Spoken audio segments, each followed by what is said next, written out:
People come from all walks of life. They all have lives they lead.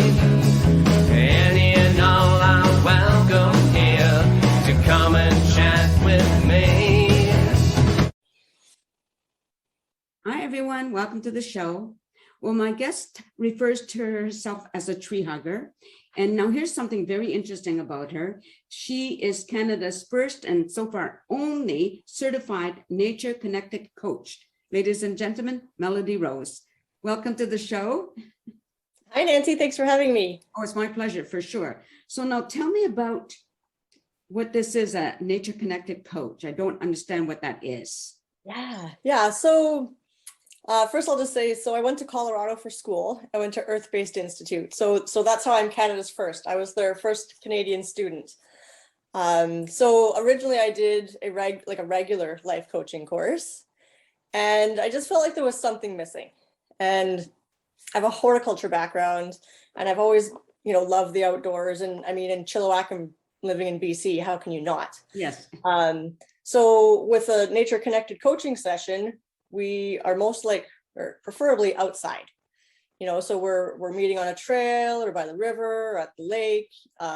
It can be in your backyard, or it can be in your home too, because nature is everywhere and we are nature. So in a nature connected coaching session, I'll use the example of if we're outside on a trail. So we will walk slowly and kind of center in when we first get there, and just slowing down, because in today's society, when it's go go go and do and we don't really slow down. So as we slow down, we focus on the sensations in our body and what comes up there, and we don't name them like anxiety. It might be butterflies in your belly. So taking those what's the word I'm looking for? Not naming them, not putting a label on them. That's what I was looking for, and then too, seeing what comes up in nature. I had a client once who they noticed a woodpecker banging their head against a tree, and the client stopped and said, "I'm literally banging my head against the wall." So it was impactful and insightful because he could see what was happening. Because when we're outside in nature, we reflect our inner environment onto what we see, what we notice. And so that's kind of a bigger example, but just like the flow of the river, I do a lot of like releasing and things at the river usually, because it's, going with the flow, and water doesn't hold on to things, and so nature's really a good example of how to release and go with the flow, and living in nature cycles too, right? So October, now it's November, but autumn, like releasing, like letting go of what no longer serves you, which is exactly what the trees are doing right now, and moving inward. And so using a lot of nature metaphors, but we also do like the typical coaching of, like setting goals and milestones to reach them. But it's really more of a soul directed, client led coaching session. That's kind of interesting, because without even realizing that I was doing it, like when I would be upset with somebody, and when I lived in my own home, and now I'm in a condo, but I would go weeding. I was upset with somebody, and I would play this scene in my head and get rid of all of that anger, and it really worked for me. So yeah, weeding out the feelings that you don't want to feel, or weeding out, people or situations that you don't want in your life. Yeah.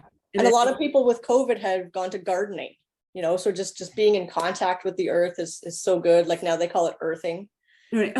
Okay. Like now there's a term for it, not just walking barefoot, and that alone, and just being outside, it's so healing. There's the trees give off, it's called phytoncides. It's the chemicals that they use to communicate with each other. Okay. And when we breathe those in, they're good for us. Right. And it's even more so in a coniferous forest like we have here. So we've got an added bonus.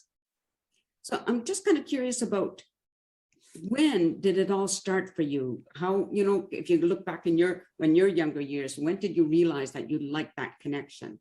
Yeah.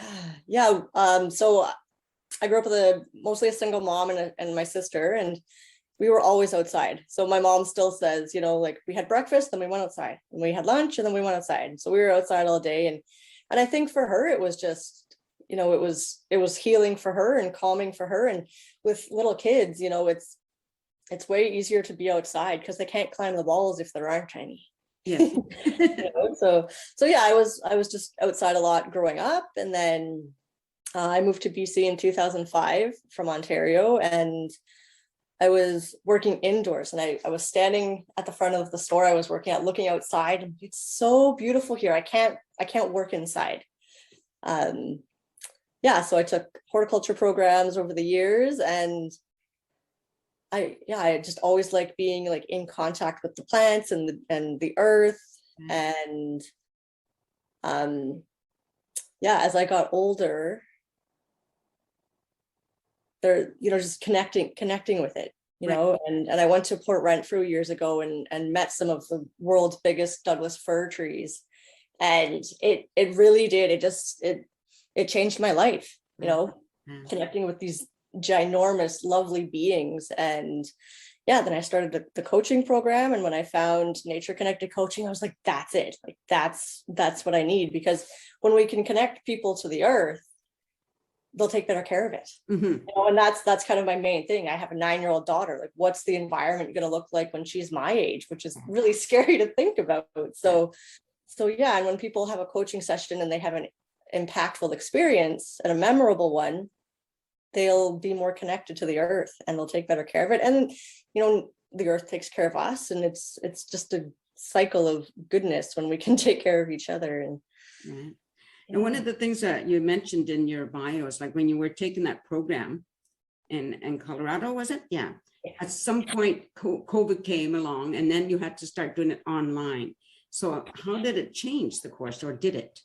Yeah. So we were actually the first cohort that did anything online, or did an intensive online, and it was tricky. I'm really glad that I did the first part of it in person, because I got to meet the people, and I got to, you know, be on the land where they're used to. And yeah, so the last 2 intensives we did online, and something my teacher said, you know, nature's everywhere, but it's in our computer.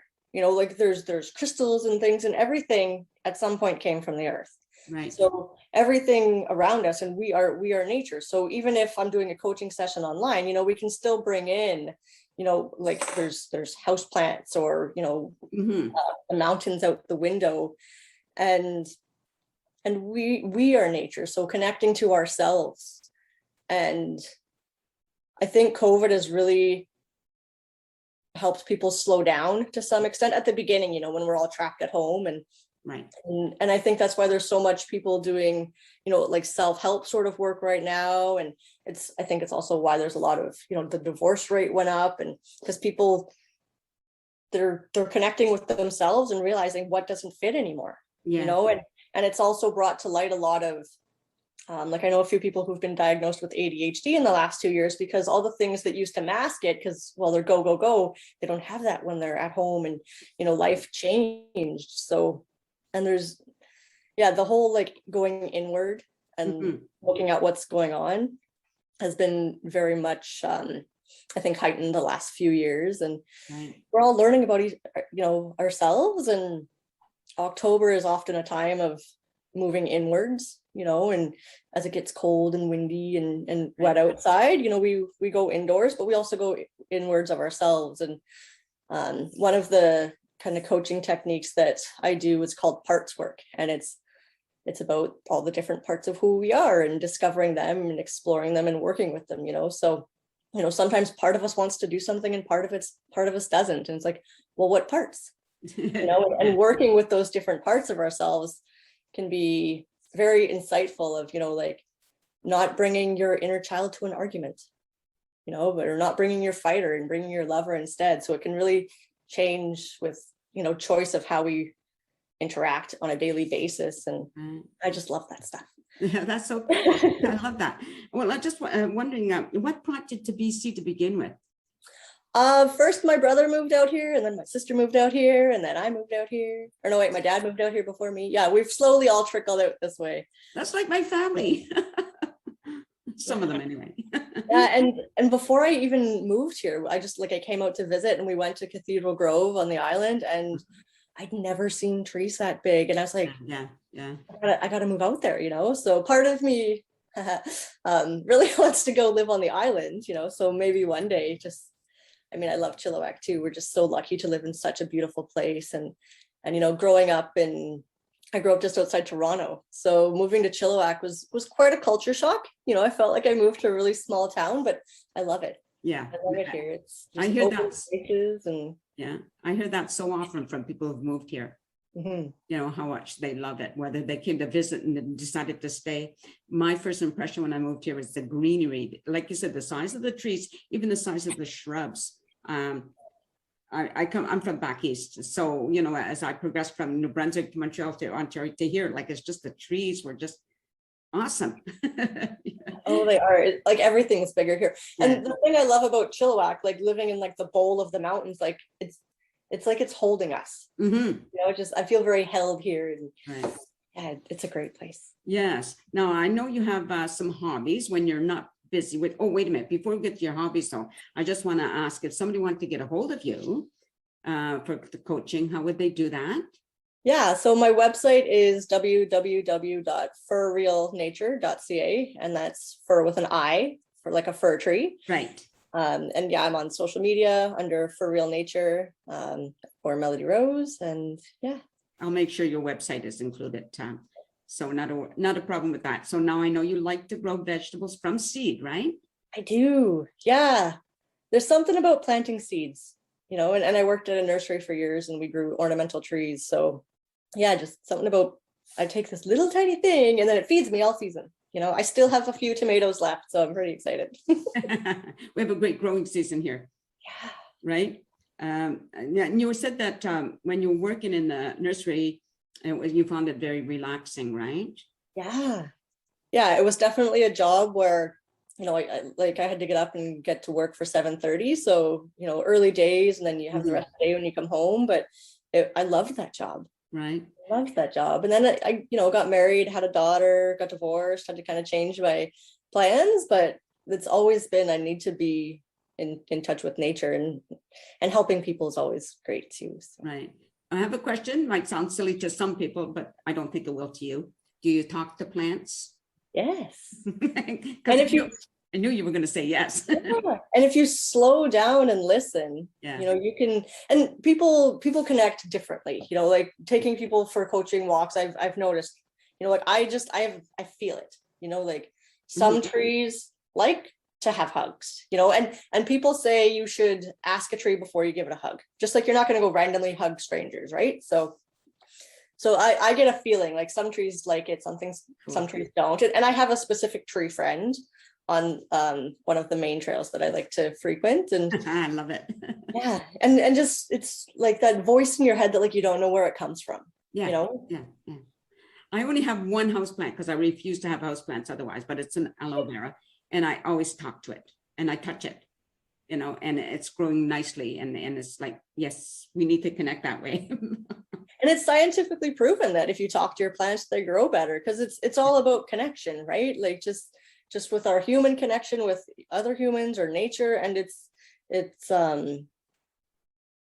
what's his name? Gabor Mate talks a lot about connection, and it's all the same, and that's why COVID was so like stressful to begin with, because we were cut off from all the people that we can connect with. So as much as I hate the internet and social media, it's how we connect nowadays. Yes, But yeah, definitely connecting to the earth physically. Like, I'll take people for a walk, and if it's warm enough and dry enough, I always invite them to take their shoes off and, physically connect to the earth. And there's so many health benefits to that. One thing, I worked in a nursery also quite a number of years ago, and the person who was teaching me, the person who owned the nursery, he showed me something he did with the plant. He smacked the plant with his finger, one of the leaves, and the leaf curled up, and it stayed like that for a while, and then eventually uncurled. Yeah. And I thought that was so fascinating. Yeah. Right? Yeah, I've seen a few studies of that, and I was at it was somewhere in Vancouver a couple of years ago where they had electrodes attached to different leaves on plants, And if there's like a ground cover, if you step on it over here, they can feel it over here. There's all that mycorrhizae and roots and fungus under the earth that we don't even see, and it's huge. Yes. And Susan Samard, she's in Vancouver, right? She does a lot of that research and books and stuff. And yeah. Oh, in Vancouver, they made music with the plants with the electrodes on them. Right. And it's just the energy moving through the plants. Right. Yeah, it's fascinating. It is totally, I agree with you. It is totally fascinating. And now I know you also do canning. What? Yeah. Why is it called canning, by the way?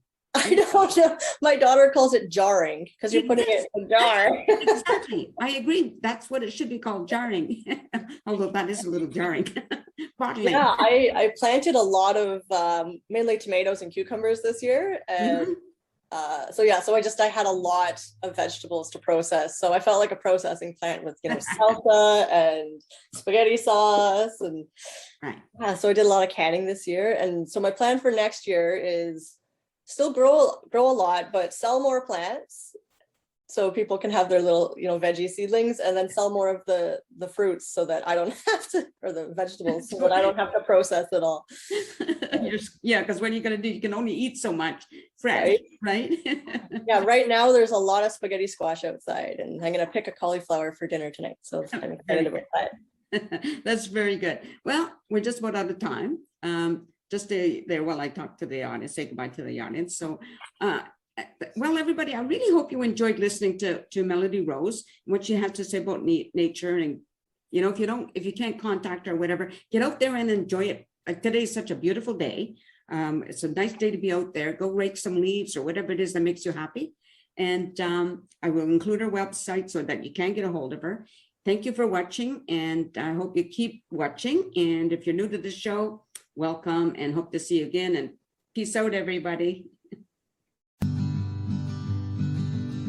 A sense of community, Chilliwack's a place to be. A sense of community where you're free. Rolling through the mountains, rolling through the valley, rolling through paradise with me. It's multicultural, you're sure to see it all. Chilliwack's the place to be, you'll see. Come party in the park, go dancing after dark. Chilliwack's the place to be, you'll see.